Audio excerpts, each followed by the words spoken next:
पुणे अपघात प्रकरणी पोलिसांच्या गुन्हे शाखेकडून तब्बल 100 पेक्षा अधिक सीसीटीव्ही फुटेजची तपासणी।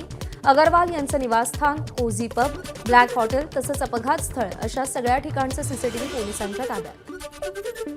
पुण्यातील कल्याणीनगर अपघात प्रकरणी अल्पवयीन मुलाचे आजोबा सुरेंद्र अगरवाल यांना 28 मेपर्यंत पोलीस कोठडी।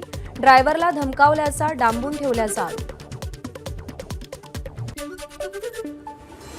पुणे अपघात प्रकरण, ड्रायव्हरचं अपहरण आणि धमकावल्याप्रकरणी विशाल अगरवालला पुणे पोलीस पुन्हा अटक करणार। ताबा मिळवण्यासाठी पुणे पोलिसांचा कोर्टात अर्ज।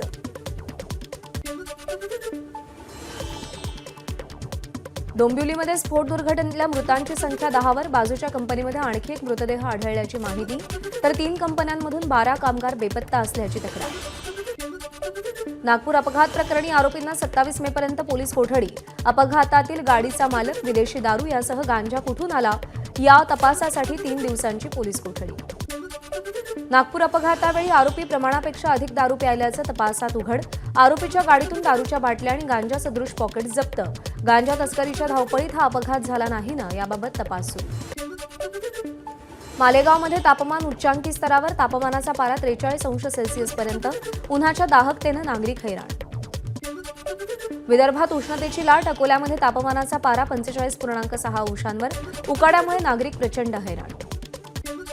उष्णतेनं यवतमाळकरांच्या अंगाची लाही। उन्हाचा पारा 44.5 अंशांवर। मागच्या 5 वर्षातील उच्चांकी तापमानाची नोंद। धुळे शहराला पाणीपुरवठा करणाऱ्या डेडरगाव तलावातील पाणीसाठ्यात मोठ्या प्रमाणात घट। 15 ते 20 दिवस पुरेल इतकाच पाणीसाठा शिल्लक। वाशिमच्या मालेगाव तालुक्यातील खैरखेडा गावात पाणी टंचाई कायम। पाण्यासाठी खैरखेडा गावातील नागरिकांची डोंगरकड्यावरून 1 किलोमीटरची पायपीट।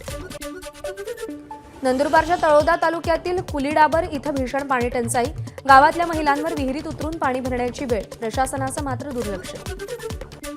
गोंदियाच्या पालेवाडीत भीषण पाणी टंचाई। पाण्यासाठी शेतशिवारात महिलांची मैलोन मैल भटकंती। 95 लाख रुपये खर्चून उभारलेली जलजीवन मिशन योजना सपशेल।